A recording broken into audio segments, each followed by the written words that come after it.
All right, let's call this episode 47 of the Athletic Philosopher podcast. I am your humble host, Jordan Goldstein, former university professor in sport history, sociology, philosophy, a little psychology. Definitely got booted the heck out of the academy for daring to do not what everybody else was doing in more than one way, that's for sure. But that is a much better path for me getting out of there and into the world of fitness coaching, life coaching, mentorship, endurance training coaching. My goodness gracious, on team travel. And apologize, I just got out of my very first hour long swim and probably got a little too much water up there. And so I apologize if there's a little reshuffling around up there. But I'm very excited for today's episode. We are doing a direct response, another one of these direct response. And this, I'm very excited about this one. And I definitely have a time cap on this, which is beautiful because I feel like I could talk forever on this particular topic. This is a direct response and a shout out to Zach Hummel and to Brent on X. Zach is one of my buds, one of my good friends. He's also my coach and mentor in a lot of things, but also equal in a lot of other things.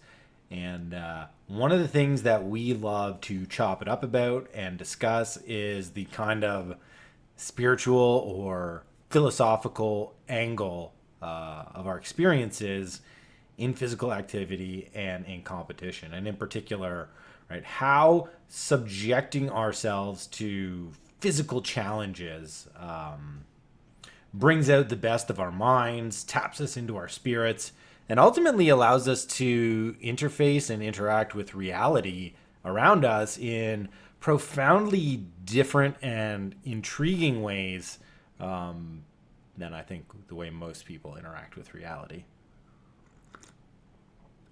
And Brent, I've had, I think it's like 3 philosophical podcast conversations with, 2 on his, 1 on mine.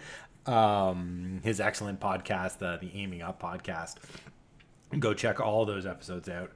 And he's a very intriguing thinker on his own right. But we've had some really good back and forth on sports, the philosophical angle of sports, the spiritual side of sports, the phenomenological side of sports, fancy philosophical word for the experiential side.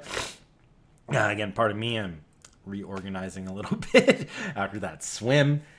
And I think it was Brent that put this out on X or Twitter, basically asking if physical experiences have a way of changing the way we interact with and perceive reality. I don't think it's exactly what happened. I think Brent put out this observational tweet. I was looking for it before, but I couldn't find it. I'm not going to bring it up. I'm going to bring up some other things in this response. The genesis of it, maybe I should have as a historian, a philosopher, but we'll shroud it in a little mystery here. And then Zach responded. Do you believe that physical experiences or challenges can change and alter the way we perceive reality? And I chimed in, yes, absolutely yes. Brent, I think, agrees, but thinks there isn't sure of where the limit is. And Zach tagged both of us, and he put out this amazing 20-minute, just sort of like garage hang. He was holding his travel mug, so now I'm going to hold my travel mug. We get these for doing the Team Ironman. He did the very first one. I have not done a Team Ironman. That's next year, but I did coach at Ironman Florida, and I got gifted this from head coach Ryan. So shout out Mug Buddy. For those of you listening, beautiful custom-made ceramic mug from this custom potter in Colorado. And you got to be on the team to get one. And you got to do the Ironman in order to get it. And I wanted to extend the conversation, but then I also saw that Brent made a comment about he was not willing to stretch the ontological limits of that claim. And I said, yeah, I would. I'm definitely willing to go there.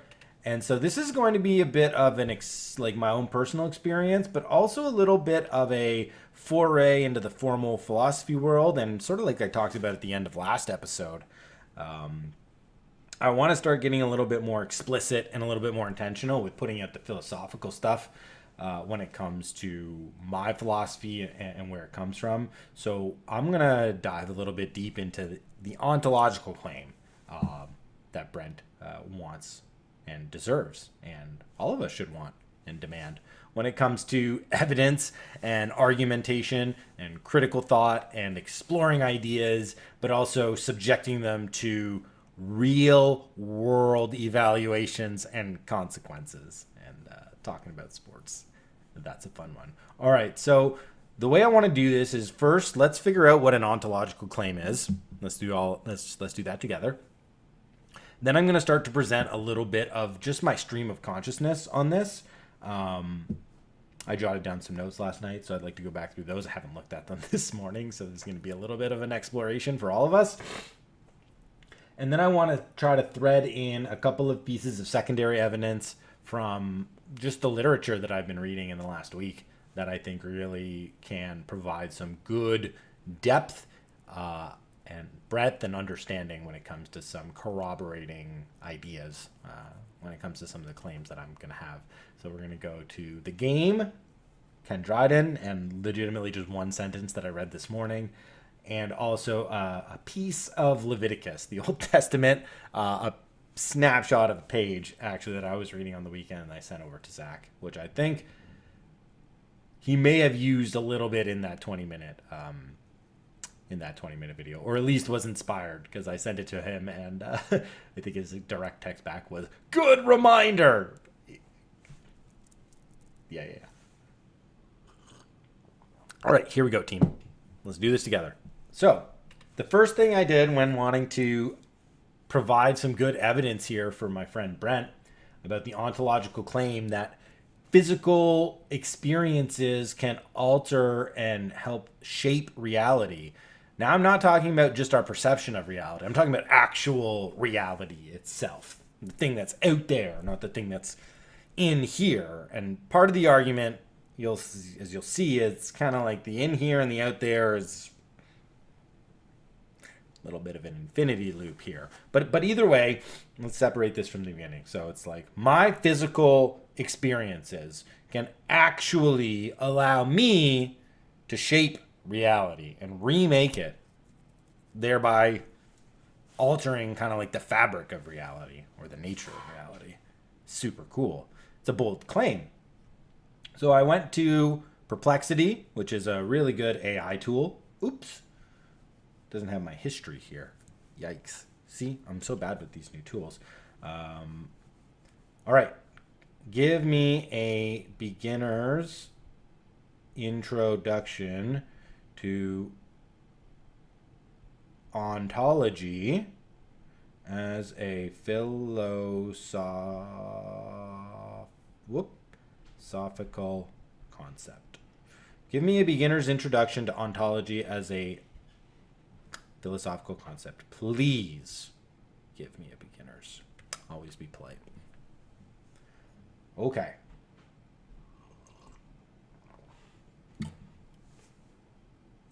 Ontology, this is just AI. Perplexity is a good AI search. Ontology is a branch of philosophy concerned with the study of being, existence, and reality. It asks some of the most fundamental questions in philosophy, such as what exists, what types of things exist, and what does it mean for something to be real? So how do we know that what's out there is not just a projection of my consciousness? Like, how do we know it's not all a dream out there? And for some philosophers, they will argue there is no out there that's not connected to in here. Like, all reality is experience. All reality is consciousness. Now, I don't believe that. I do believe there's an out there that's like independent of me and that's independent of my particular experience. I may not interact with reality that way, but that doesn't mean that reality itself doesn't interact with me in that way, right? Like, and that's a good way to start to parse out the difference maybe between ideas of objective and subjective truth, right? Subjective truth is the truth about things that happen to me and my own experiences, and objective truth is the truth that's out there that impacts me. So something like gravity, for example, that keeps my feet on the ground, right? That exists without my experience. That exists without my perception, because effectively, well, everybody else experiences that same thing too. Keeps everybody on the ground, even if I don't know them or observe them or perceive them, right? So I'm talking now about my ability to physically experience things inside has the capacity and power to determine and then alter things on the outside. Can I defy gravity? Maybe for a split moment. Maybe not in totality. But can I transcend it? Potentially. Now, I don't necessarily want to get into all of these different things when it comes to ontology, but effectively, what we are after is the study of the nature of reality. We want to know the nature of reality, right? And we live in a sort of societal paradigm where reality is objective. It's scientifically determined, right? It's mathematically formulated. It is evidence-based through laboratory experiments, right? And the understanding of natural chemical properties of elements, right? And all the things that are around us in the universe. And I'm not here to question the veracity of that. You know, science will do its thing, and science and faith will do their things, and I'm not here to make any giant claims about any of those things. I'm here to talk about the physical and its ability to not only teach us, but then allow us to alter the out there. So once I just put that into perplexity, I went to my notes and I just started seeing what would come up. Oh, this is such a good sentence. Foreshadow. How does physical activity impact our ability to shape reality? Okay, so here's my answer. Through the concrete realization of willpower in the world. Okay, now a concrete element, like that's a real physical property. Like that is something that's ontologically outside of my experience, okay? So in terms of providing an ontological claim, like, so where's the real thing, right? Because the real thing is my perception, like my attitude, my memory, right? All of these things are, in a sense, ephemeral. Like they're not concrete. I can't grab them, okay? Fair. And that's not what I'm talking about here. It's the realization of willpower. So what's in here, my willpower, can be made concrete through my actions, right?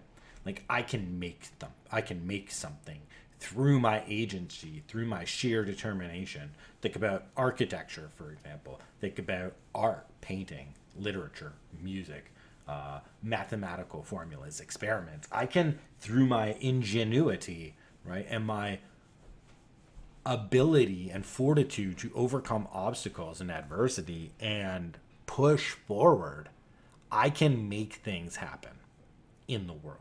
I can activate something internally to impact external reality. So it's the concrete realization of willpower in the world. Now, I have here this very important spiritual idea.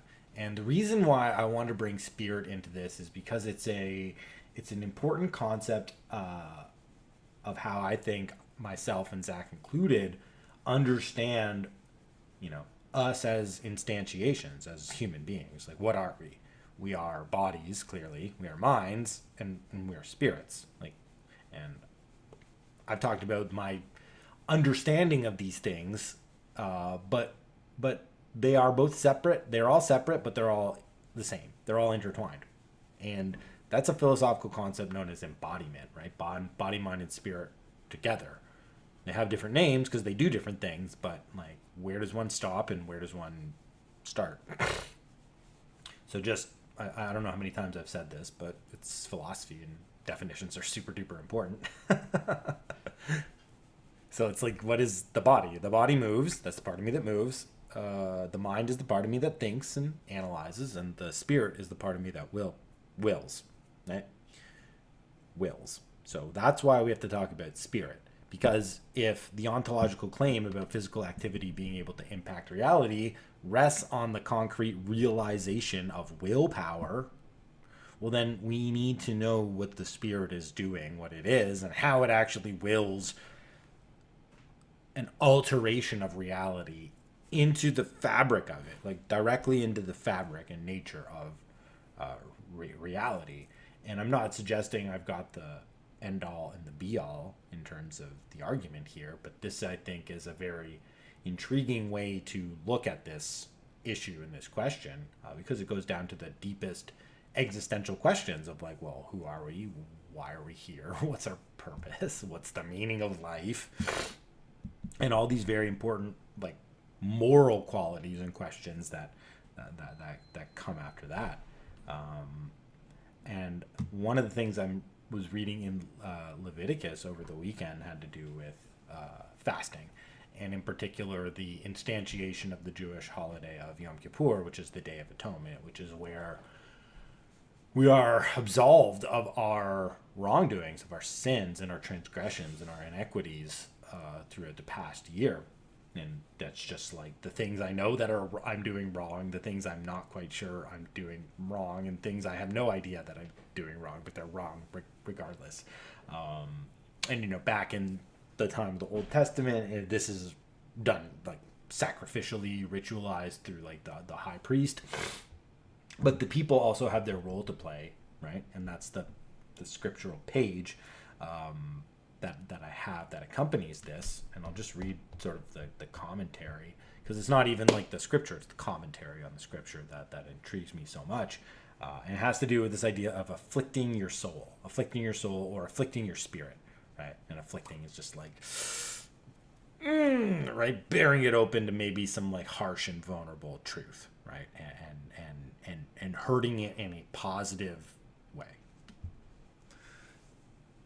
So they're talking about fasting, like absolving from food, like not allowing the body to give into its immediate and carnal desires and even perceived necessity. Like when it comes to, I've got to be eating, like I need nutrients, I need to be fed all the time. And on Yom Kippur, Jews famously, like, we don't eat or drink for a period of over 24 hours as a part of our process of absolving ourselves of sins. And the commentary says, here we go, the spirit, this idea of afflicting our souls indicates the spiritual aim of fasting, right? And as Zach put out in his video, fasting is one of these ways in which a physical experience can help us, we'll say, affect reality. Certainly it affects our perception of reality, but I'm going deeper. I want to actually be able to alter reality through these things. And that's like hard physical exercise, fasting, breath work, like cold plunges, sauna, like any of these things where we are forcing the body through extreme conditions of discomfort and suffering towards some sort of a positive, righteous, spiritual, mental, emotional understanding of ourselves, right? To conquer physical limits as a way to conquer ourself, just like I talked about last episode with Aristotle and like the victory over self and how this is the hardest victory of all to obtain. So the Hebrew strictures on fasting, like they're hitting upon this like 1,000 years before Aristotle, 2,000 years before Aristotle. So afflicting your souls, as the principal source of sin is the gratification of bodily appetites, the fast is to demonstrate to the sinner that man can conquer all physical cravings, that the spirit can always master the body. Okay, so that's the important part of this idea. Okay, and here's the note that I now have on this. So scriptural idea of afflicting the soul. And all I'm doing here, guys, like I've got my note here. This is my stream of consciousness from last night. I'm just going to kind of go through these paragraphs until we're done. And that's going to be the argument. So this is the second one. So the scriptural idea of afflicting the soul as a means of ontological knowing of self and purpose, which in turn is an understanding of the world and its deep meaning. Yeah, its meaning. Yeah, this is great, right? So as I afflict my soul, as I bring it into contact with physical reality of suffering and pain and discomfort, like the idea of not eating and drinking for like a 26-hour period, that is not a comfortable experience no matter how many times you do it, right? The idea of going for an hour-long swim or a 2-hour run or whatever, like an ultra marathon, or as in Zach's experience, like 5 days of darkness, right? A cold plunge, a sauna, any of these like places where you're taking yourself to the physical extreme, like once you understand what the purpose is, which is this afflicting of the soul idea, right? I use physical experiences as a way to more deeply understand reality itself, to more deeply understand myself, right? I know myself. I'm able to penetrate into the mental weaknesses, the excuses, the physical limitations that I believe will hold me back, that I'm able to break through. I'm able to probe so deep into self-understanding and self-discovery that it actually starts to unlock the mysteries of the universe. Why? Because I'm part of the universe. Like, if I want to know about nature, I can backdoor it through myself. Why? Because I am of nature. Like, hello? Socrates, know thyself. Know thyself. Like, and really know thyself. Okay?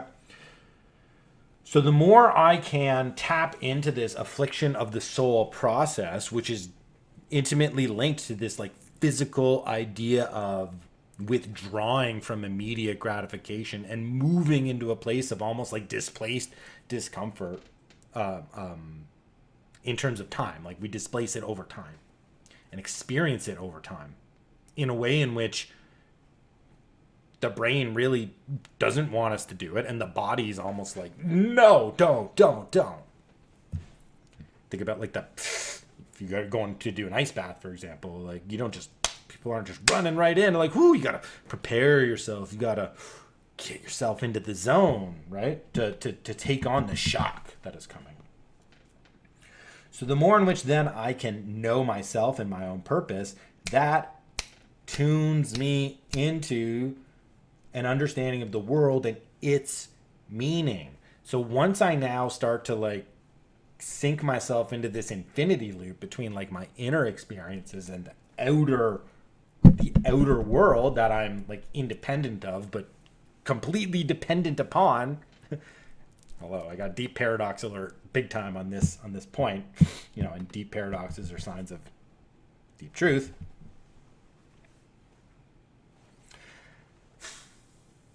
This relates right back to this ontological idea and this claim. Let me just get back to perplexity here. It's gone. See, I don't even know how to use the tech, but that doesn't matter.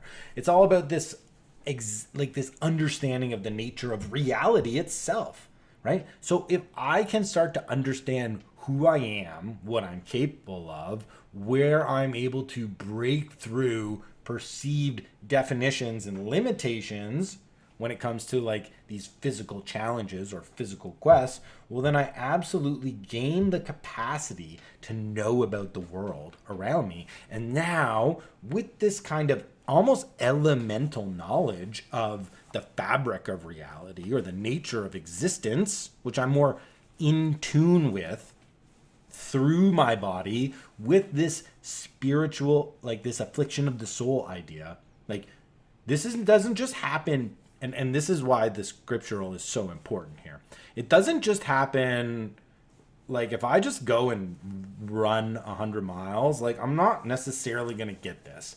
Like I was at a birthday party on the weekend, and inevitably during these things, it comes up like that I do endurance training and that I run these races. And there was a dad there who's, doesn't look like that's what he does, but, doesn't matter. I'm not here to judge. But it came up and he's like, oh yeah, like I've done Ironmans, I've done ultras, I've done it all. And it's like, I don't think you have done it all. I think your body might have gone through it, but I don't think it was a willing participant. And I don't think you were there to scratch the surface of the depth of the meaning that you could get. Like the intention was totally wrong in terms of this idea of afflicting the soul. It's like you may have felt bad, and the guy's like, yeah, I don't ever want to do ultras again. I'm like, yeah, I can understand that, because you didn't get it. You didn't get the point of why you were doing it. So without this deep intentionality of why we're doing these things, we are actually blocked out of our ability to then unlock this elemental knowledge of the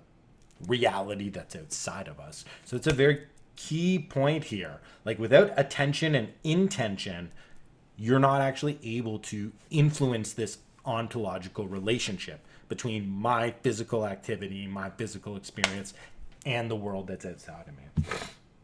Okay. And that's literally the next part. That's literally the next note, man. I told you I didn't look at this before. I wrote it down last night with the idea that I was going to do this, but I didn't look at it. So this is literally all kind of stream of consciousness. Here.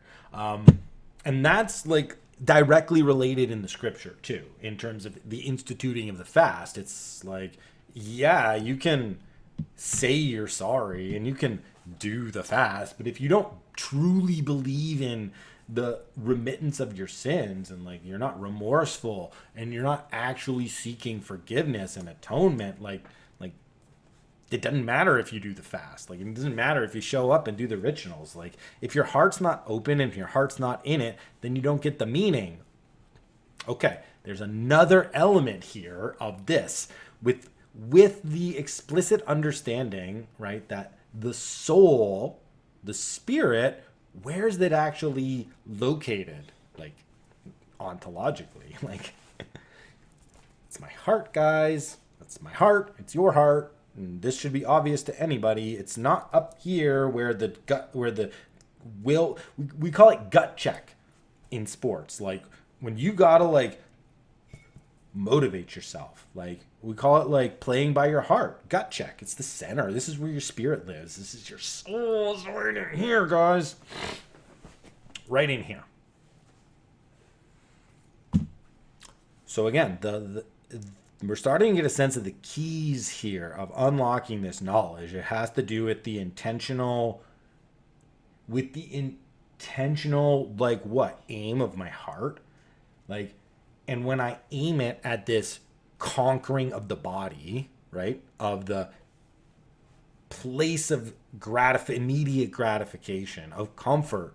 Like when I can bring my spirit to overcome that, I bring myself closer into contact with my highest potential, which is a manifestation itself of a reality, right? That is divinely inspired, again, right back in through my spirit. So now I'm in tune, and now I can know. Now I can know externally. And once I know externally, now I can reshape it. And how does that happen? Next note. Physical activity or deep intentional physical practice bridges objective and subjective explanations of the nature of reality in a way that allows a deep practitioner to reorient fundamental relationships towards the nature of all other things. Just going to say that one again. Physical activity or deep intentional physical practice bridges objective and subjective explanations of the nature of reality in a way that allows a deep practitioner to reorient fundamental relationships toward the nature of all other things. This is the way in which my subjective experiences can intertwine and interlock with objective reality, and once I'm enmeshed, well, now I can affect it. And you might be thinking, what the heck is this guy talking about? What are you saying bridges the objective and subjective explanations of the nature of reality? Okay, so ontologically, again, some philosophers think reality is solely a projection of the mind, or to have argued. It's solely experiential. Like, there's nothing out there that isn't projected out from in here. And for those listening, I'm pointing in my forehead. And other philosophers on the far other spectrum would say, like, reality, like, facts don't care about your feelings. Like, the world exists. You're kind of like this tiny, insignificant little speck. Like, you're these atoms, right, that are cobbled up together, and you'll be disintegrated, and time will go on, and the sun will swallow the earth, and you're just kind of that's it. Okay. Physical activity allows me to take both of those. It allows me to take both of those and thread it together into one experience of truth, right? I say this all the time. I say this all the time. You know, one of the, I think the most true symbol that's ever been constructed is the yin and the yang. Like, it's a perfect signal. And a perfect signal and a perfect symbol. But if we think about, one way to think about the yin and the yang is the differentiation between objective and subjective, right? And sport or physical activity or these physical challenges, to me, it's like the line. It's like the curvy line right between the two. It's the curvy line right between, it's the mediator. It's the honest mediator between the two. And if you don't understand how sport can bridge this together, like, let me spell it out for you. I legit wrote, because I was so excited once I was writing this down last night. My example, time and space. Like, physical activity reorients us towards the concepts of time and space, which are these fundamental building blocks of any ontological explanation of reality. And physical activity not only teaches me about it, but teaches me that I am a manipulator of it. You know, and I like to say this all the time. It's like, I'm a master of time and space. You know, I just got out of swimming in a pool for over an hour, and I'll tell you what, like, what do you think I'm doing under the water? I'm taking time, I'm moving it, I'm taking the space, and I'm conquering it, and I'm reshaping it through my own actions together. And you may say, but that's like, you're just in a pool for an hour. And I say, what do you think is going on in that hour? Anyways. So when it comes to time and space and how physical exertion, intentional physical exertion, with this understanding of the afflicting of the soul capacity, which is how we unlock all this stuff, I wrote down, it's legit self-explanatory. Why? Well, because sport is objective and subjective. Sport is measured. Sport is controlled. A 100-meter dash is 100 meters. And you run it, and I don't even need a stopwatch to tell me how fast I went. If I'm racing against somebody, one person crosses the line before the other person. Objective as it gets. But it's also subjective. Like, what are the contexts? What are the personal experiences of those runners? Was one of them like world class and the other like an aspiring amateur? And the aspiring amateur like got beat out by 2 seconds, and for them this was the greatest victory they've ever achieved in all of their athletics. Who knows, right? There's a subjective element to all these things when it comes to sports. That's why we love sports, is because we get the numbers, but then we get to argue about the numbers. Like, why do people argue about who's the greatest of all time in sports? That shouldn't the bare statistics be able to prove this for us?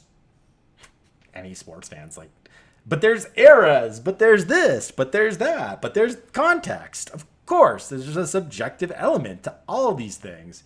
But at the end of the day, they're all objective contests with objective measures, objective variables, and objective determinants about success and failure within the objective constraints and demands of the game, whatever game it is that you're playing.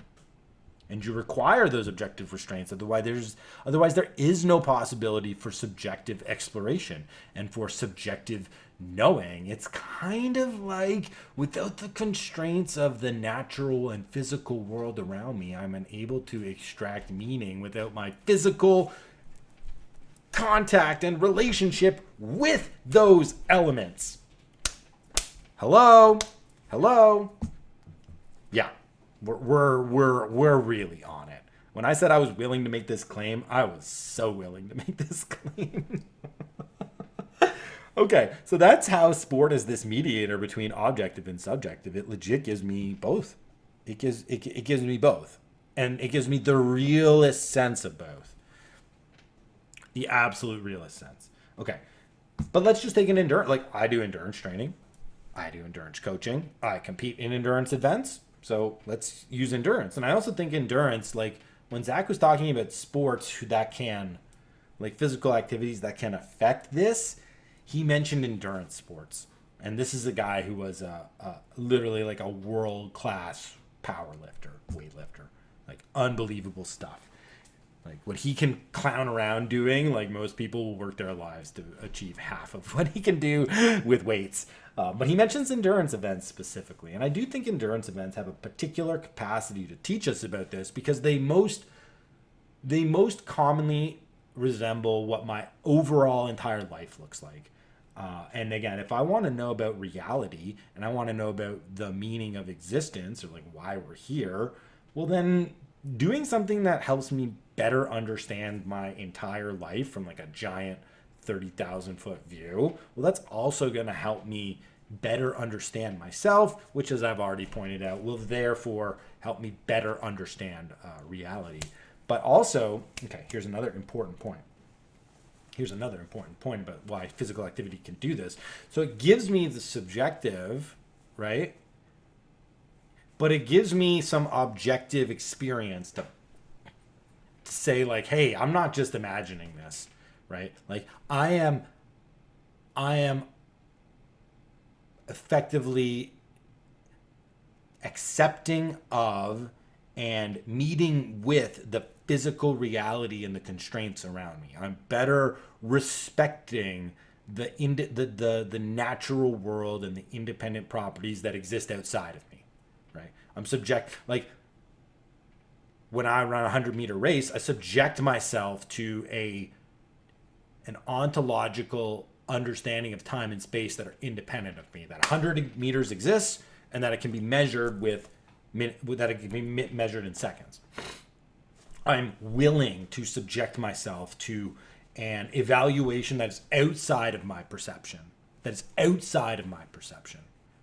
Right? So this is another important factor in how sports brings me closer into contact with not only my internal knowing, but an external appreciation and respect for the things that are independent of me, like to the ontological reality that's out there outside of myself, right? So I'm not just here to experience things and then remake and shape the world. No, I'm here to experience things that are in deep congruence with the world, right? And I'm going to mold myself with the properties and merge myself with the natural properties of the world, right? So I can better become of my own nature, which is again from nature. I really hope everybody appreciates all the beautiful infinity wheels that I'm putting out here in terms of the paradoxes. This is really wild stuff. Okay.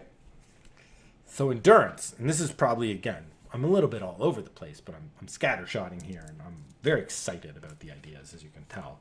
Like, I was going to do like a 10-minute video this morning. I was like, that's not going to happen. But good thing I created my own platform with this podcast where I can talk in the mic and I can respond. So thanks, everybody, for listening. I appreciate everybody. Okay. Any endurance race suffices for this explanation of how physical activity or intentional physical experiences allow me to better understand my own subjective but also an objective understanding of reality. So any endurance race suffices as an explicit construct of reality in order to bring about experiential ways to transcend limited understandings of the inherent constraints of the race, right? So the whole reason why sports exist in like a codified, organized form with rules and strictures and stipulations and inbounds and out of bounds, right? It's to allow the player to transcend. It's to allow the player to figure out a combination or permutation, like that there could be endless of these, on how to meet with the game and then beat the game, or overcome the game, right? Or to transcend the game. Okay, and here's we're gonna bring in the hockey book now, just because I'm like, just bursting with this one. Okay, so the quote from the hockey book from The Game by Ken Dryden, which I talked about this last podcast, so I'm not going to go into why this book. Please just listen to the episode before. He's just talking about the nature of hockey and rule changes and the offense versus defense and the balance between the two and what is like the nature. And he's talking about like the Canadian style of play versus the Soviet style of play. Like the first time the Canadian way, which is like the original way, because Canadians invented the way to play hockey. They invented the game, so they clearly invented the style that you played the game by. But their first sort of like big international challenge was the Soviets, and they played the game in a completely different way. And he's trying to like decipher like why I don't necessarily like the Canadian style, but it still works. But the Soviet style I kind of like, but it didn't work as well. And now it seems they've finally figured out all the pieces, and how are we gonna adapt like to these ebbs and flows in the style of the game.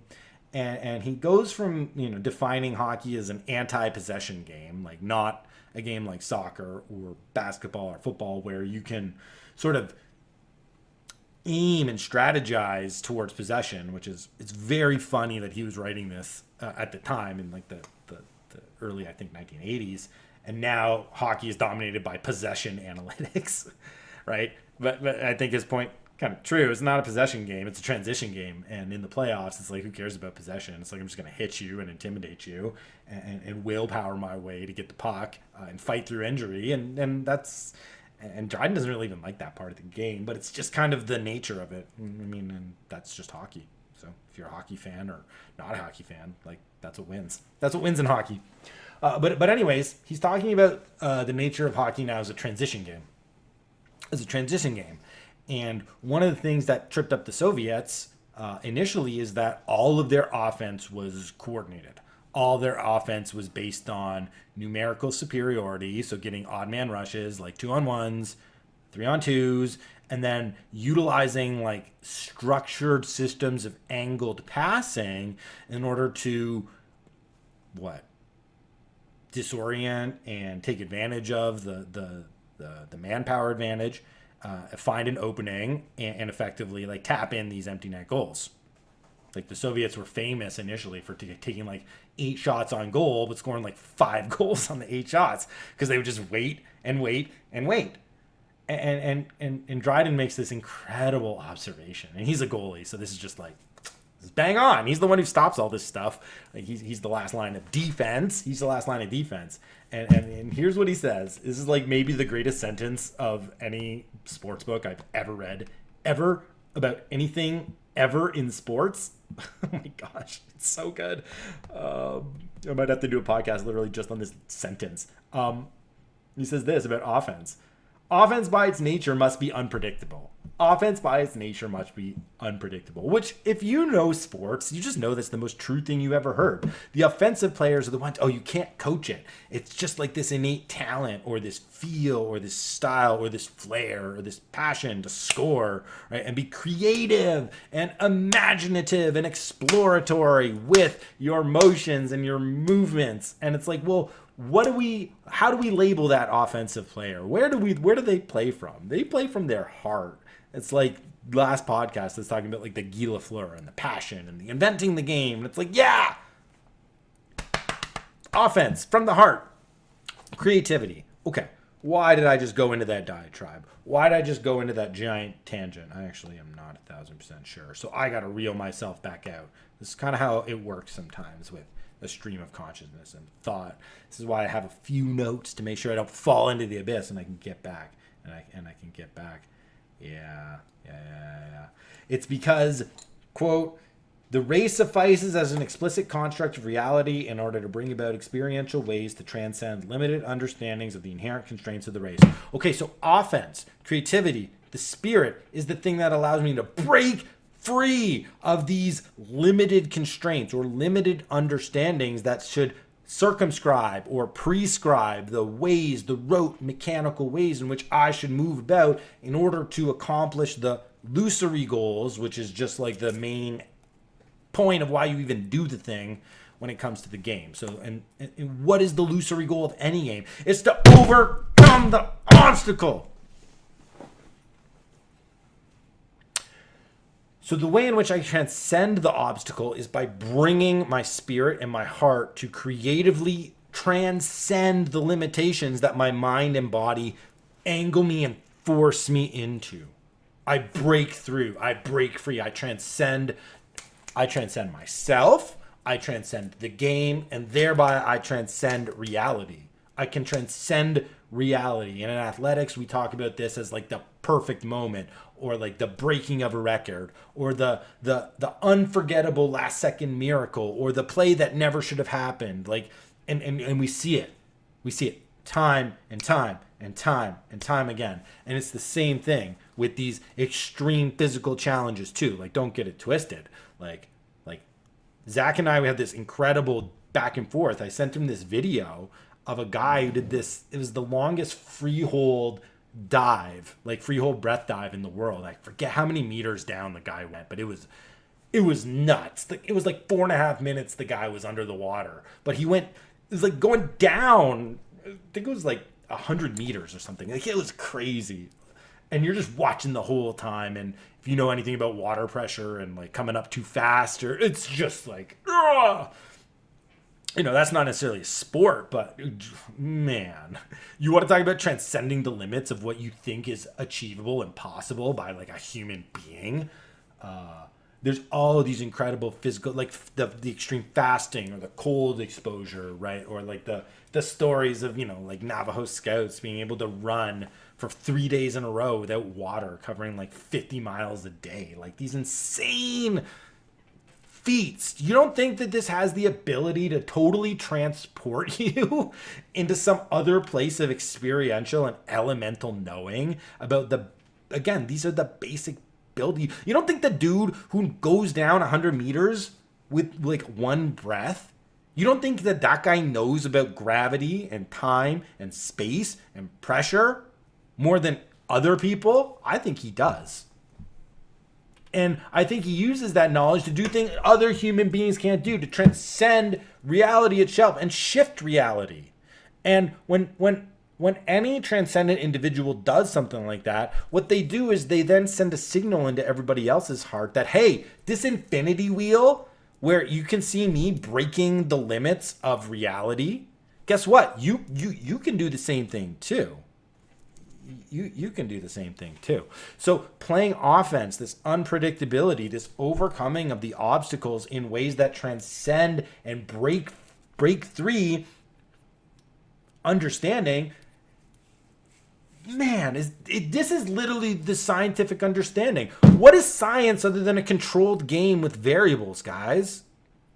What is an experiment? If I do this and this and this, can I break free a new understanding of the way these things all interact so that I can know the nature of reality? What do you think the lines on a soccer field are? It takes a green field that could be used for any potential into one specific experiment to bring about experiential knowledge.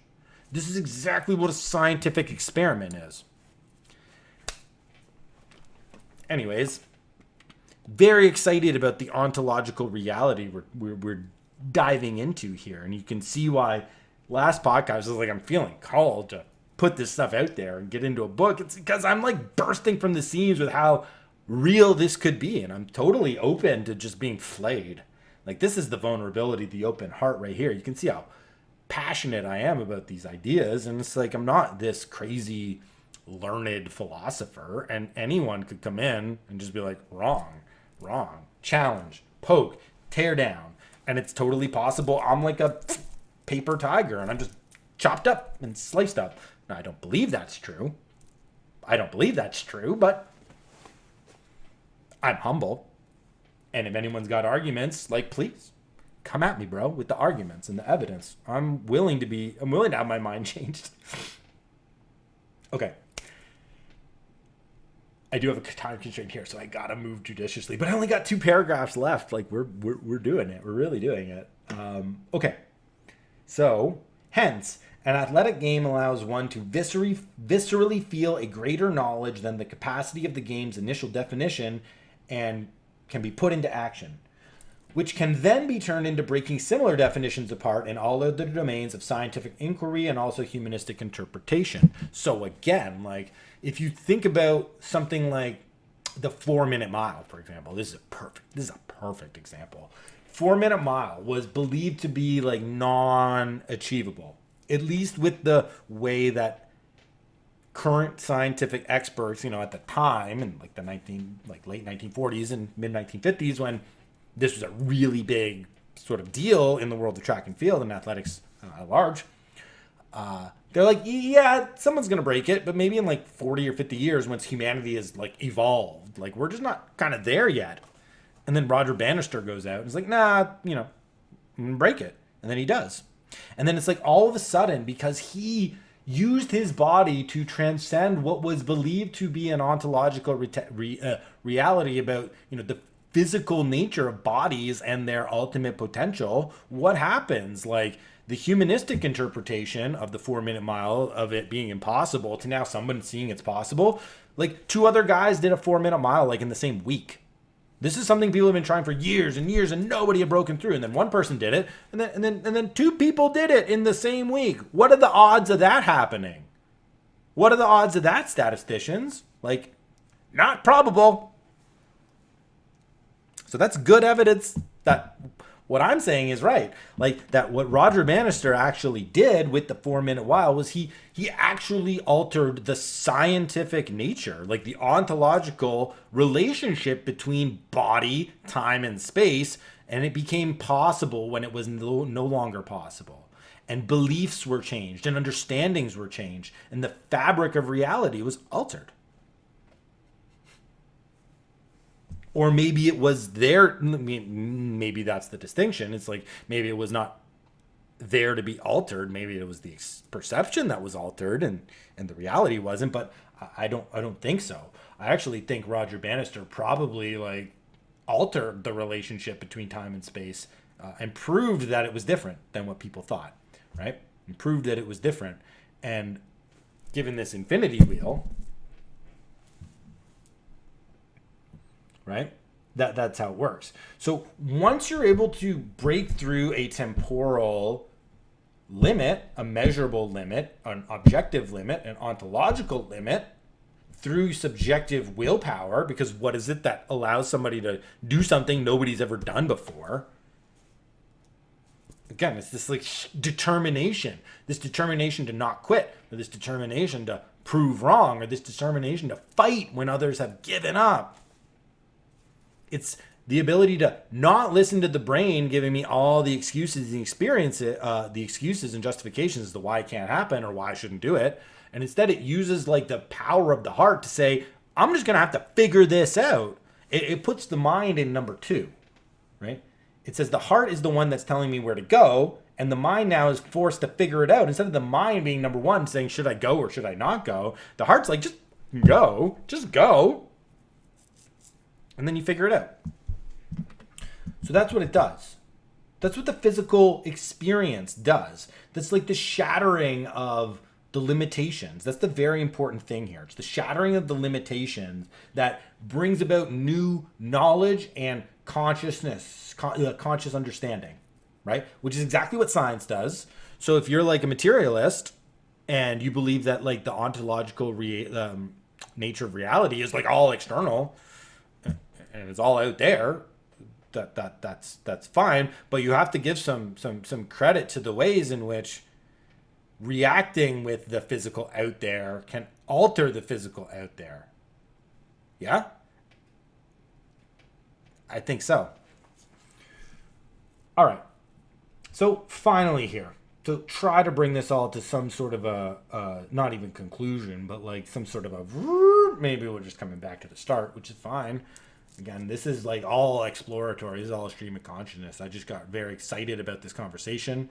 And I knew that once I hit play and I had a cup of coffee, like I was not going to be limited to just this short little video. So I wanted to capitalize on the energy. So the summation of the entire argument about the role of physical activity, right? Or these physical challenges. Now, I'm talking specifically kind of like about sports and physical activity because these are my domains. But the same thing is with any of these intense physical practices. They're all games. They're all constrained with formal rules and measurable variables, right? If you're thinking about fasting or cold exposure, right? Or breath work or any of these other physical practices. It's the same idea. Okay. These are basically the only legitimate social science. Shout out to my humanities people out there. I have a big epistemological beef with the social sciences. I don't believe you can actually scientifically study a human's behavior. You maybe biologically, like biology is pretty good, but it's also not a hard science. So difficult to go to ontological truth straight through and solely from biology, because whatever is established to be true in biology, there's also an exception. So it's beautifully paradoxical in that sense, but it's not as certain as something like, physics claims to be. And so anybody like, especially now, and then you talk about behavior or attitude, it's like, good luck, or actions, like, good luck. Good luck scientifically controlling that, all the variables at play, and then actually being able to deduce or induce, like, which is the motive and at what degree. Like, come on, social scientists, stop joking yourselves. But this could actually be considered like a social science, like something like sport or these physical activities could actually be like a social science. In their capacity not only to describe accurately, but then affect our perception, experience, and deep understanding of reality, in addition to the nature of reality itself. Again, because when I subject myself to the demands of a race, like I'm saying, hey, there's an independent measure, there's an independent rules of reality that I have to abide by in order for me to extract any significance from the thing I'm just about to go do. And then if I'm actually able to overcome the thing that I'm doing, which is the point of why I'm doing it in terms of a game, I'm putting obstacles in front of myself in order to just overcome them. And why? Because it's fun. It's fun to have games. Well, then the overcoming, right? It teaches me directly about the nature of reality. So in that time and space example, it's like if I run for 2 hours and I don't stop, I get a different understanding of what 2 hours looks and feels like than if I just watch Netflix for 2 hours.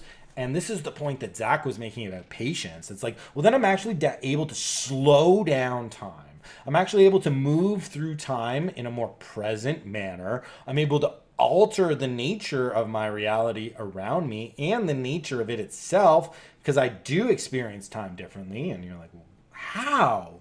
Here's a way that you can test this. Listen to a song, like a good pump up song, something that you think has got like a good beat, like boom. Then hit stop. Go run as fast as you can for 20 minutes. Go run as fast as you can for 20 minutes. Okay? Then come back and play the song, and you tell me if the beat is the same. My hunch is that you're going to realize, holy moly, this song is super duper slow. What the heck is going on? It's because you're interacting differently with time and space around you, because you've just subjected yourself to a more intense relationship with the nature of reality through the game of running as fast as you can for 20 minutes. And now, the next time you go for 20 minutes, you have a way better handle on how to deal with it. And now you actually have a more intimate understanding of this time and space thing. And now I'm able to experience it and manipulate it differently. And when I manipulate it, I change it. So if I can manipulate it for my own experience, like, it doesn't matter if other people can't experience the same thing. Their reality is not dependent upon my experience. it's not all a projection. There's an independent reality. So anytime I'm able to alter my relationship, just say to time and space, and there's other ontological categories we could go into, but I don't think we need to, then I'm able to change reality. And I'm able to actually interact with it differently, and I'm also able to change it.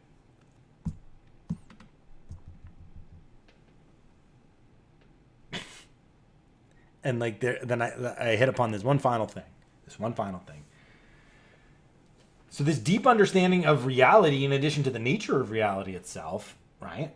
Like I get brought into deep contact with the most elemental features of reality. I'm brought into the finitude of my own being and my own limits. And then I can see that I can go a little further. And then it allows me to understand, well, whatever we think about ontology right now, like there's other limits that we're not able to perceive. There's other knowledge that we haven't yet accessed. And so maybe I should be a little bit more open to the future. A little bit more open to the future. Hey, what was the thing I talked about last episode? Something about like the God of the Old Testament being the God of the open future or the God of freedom. Hey, maybe that's something like the God of our hearts. Maybe there's like a quantum entanglement here too. Ooh, that was another thought I had, especially about that offense is unpredictable. Okay, so in quantum, there's unstable variable. There's literally elements are themselves unstable. Is one of the ideas behind quantum is they're unpredictable. I think like I forget the name for one of like the quantum elements, but isn't one of them basically just like a question mark because nobody knows what it's doing? I could be wrong on that, but I know that there's this like contingency element to quantum. Right? That something observed is not necessarily the same as something unobserved. And just because things worked in a relationship in one way, that doesn't mean they work in the same relationship moving forward. Hey, that's kind of an interesting thought about the unpredictability of creativity in the heart and offense, and playing to overcome the limits. It's like maybe we are actually really dealing with some of the more valuable and deeply deeply elemental building blocks of the universe around us if we're trying to talk about quantum and the stability or instability of like the building blocks of the universe. Just again, things to think about in the we're in the ontological realm here. We're in the nature of existence, like in the nature of reality. So like this is kind of the field that we play in. So that's another interesting thought I had on the way to my swim this morning is the quantum entanglement of the unpredictability of my heart in action in a game that I care about and passionate about. Maybe that is like one of the most purest manifestations of the entire motive power of the universe that keeps it stable and allows it to exist in some sort of meaningful and coherent fashion. Anyways, this is a totally interesting tangent, but these are the things I think about, especially when you have to swim for an hour and you don't look at your watch. What are you going to think about? Anyways. Okay, so final note here, because I do got to go because I got a coaching call I got to prepare for here. But this is kind of a really fun way to prepare for the coaching call. It's all intertwined. All right. So we're talking about the social science here and the deep understanding of reality in addition to the nature of reality that physical activity, physical exertion, intentional physical practice can give us. And then I've got an explanation, in essence, a more authentic relationship with reality that reveals its own understanding through continual practice. So again, it's about intention, it's about consistency. So there's this idea of this deep practicing. Like, you don't just go on a run once and have this stuff, like, just reveal itself to you. It's this affliction of the soul stuff. And you have to be consistent with it.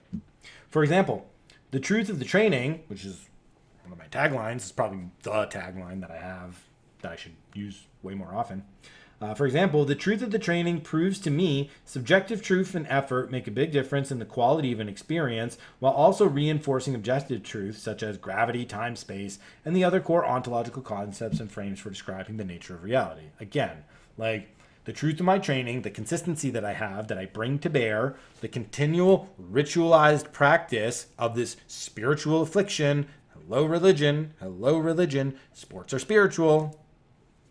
Sports are religious. They're not like a religion. They are religious. They're different, right? So the nature of sports as a spiritual practice, like this is confirmed when I practice them as a spiritual practice. Why? Because I learned about the universe and my place in it, which is the point of the religion, isn't it? Isn't it to situate you through a series of ritualistic, symbolic relationships with you and the unknown universe around you to give you place and purpose and peace, right?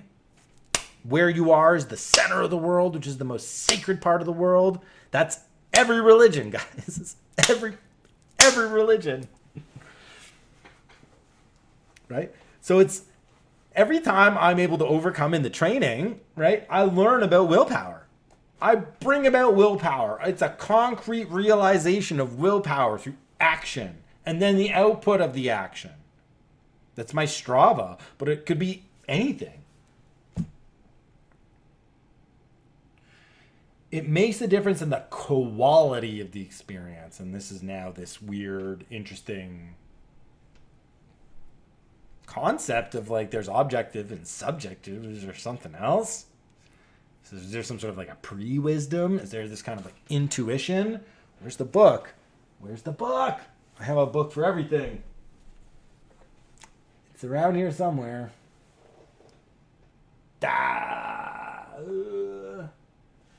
The book is Zen and the Art of Motorcycle Maintenance. Okay? And if anybody's read that, they'll know about the quality idea right off the bat. But if you haven't read it, it's one of the interesting ideas of the book. And a very good read if you like philosophy. But even if you don't like philosophy, it's a very good read. And you should pick it up and go through it. It's very cool. But it's like effort, my heart, my intention, my spirit. That makes all the difference. As I said before, the intention to unlock this idea in physical activity must go through the spirit. You must afflict the soul. Otherwise, you're not going to figure out this relationship between the nature of reality and my own determination to run hard through the line at the end of my workout. I think I've said it all. This is so much fun. I invite Zach and Brent, and I know one of the other cool things about this whole thing is that the three of us are going to be in a competition together at Prairie on Fire Backyard Ultra. I got my wood plaque from last year, my 21 yards. We're going to go longer than that this year, but the three of us, like, we're all going to be in the same athletic competition together. How cool is that? So we're going to keep the conversation going in a couple different ways, I think. But I open up the floor to anybody who listened to this to either expand upon, share, combat, tell me why I'm wrong. Like, I'm opening this up for real conversation, real dialogue, and real intellectual exploration. This is the stuff that's on my heart, that's in my bones, that's on my brain. And this is like literally my life in action is these ideas. And bringing them to the forefront, but also experiencing them through my own training and competing, and most importantly, like pouring out my heart and soul into the people who I guide and teach and coach and mentor as athletes and individuals with this stuff. You know, that's the real evidence. The real evidence that it allows me to better interact with reality and change reality is the fact that I can turn somebody else onto these ideas and then watch their lives totally change and watch the lives of everybody else cascade around them in positive change as well.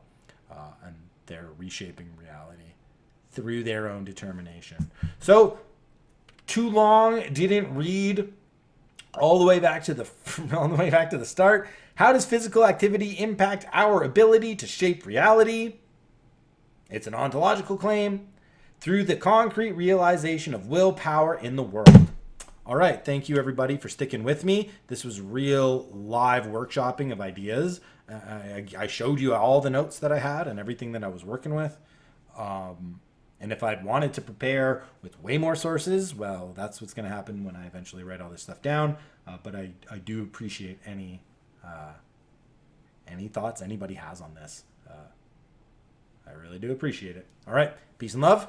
And we'll catch you in the next one.